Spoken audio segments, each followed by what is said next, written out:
Okay, again, we are still trying to solve for x, okay? And we're going in the opposite order of operations. So on this one, 13 is being subtracted from x. So we want to do the inverse operation. The inverse of subtraction is going to be addition. So we're going to add 13.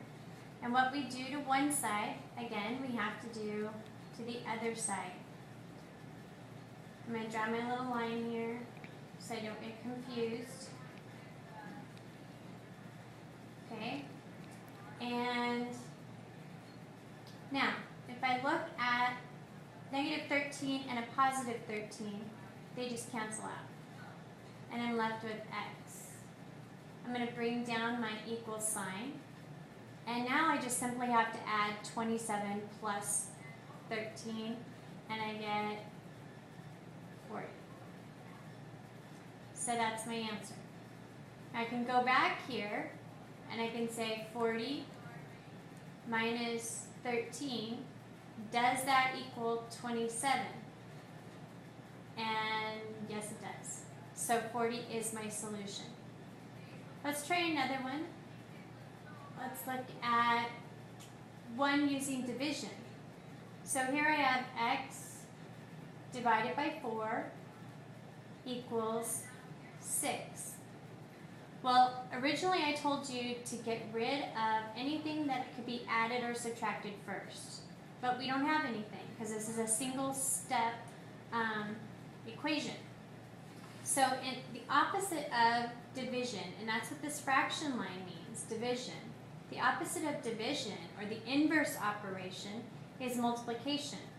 So rather than dividing x by 4, I'm going to multiply x by 4. And again, what I do on this side, I have to also do on this side. Now, if you look at the two 4s, they're just going to cancel. Okay? So let's bring this down. And now we have x. Bring down our equal sign. Now we have 6 times 4, which is just 24. So here's our answer. Again, can we check this? Definitely. 24 divided by 4, does that equal 6? And yes, it does. So both of those are the correct answer for these problems. Let's try one more, though, using multiplication. Okay, let's say we have an equation like 4x equals 48. Okay, there's no addition or subtraction here, so I have 4 times x, and I want to do the inverse operation of multiplication, which is division.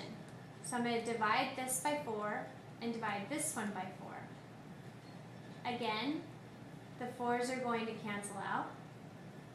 Okay, so I'm going to be left with x here. I'm going to bring down my equal sign. And 4 goes into 48. 4 goes into 4 one time. 4 goes into 8 2 times. So x equals 12. Now if I look at my equation from the very beginning, you should always check your solutions. 4 times 12, does that equal 48? And yes, it does. We learned that in 3rd grade. And that's how you solve single step equations.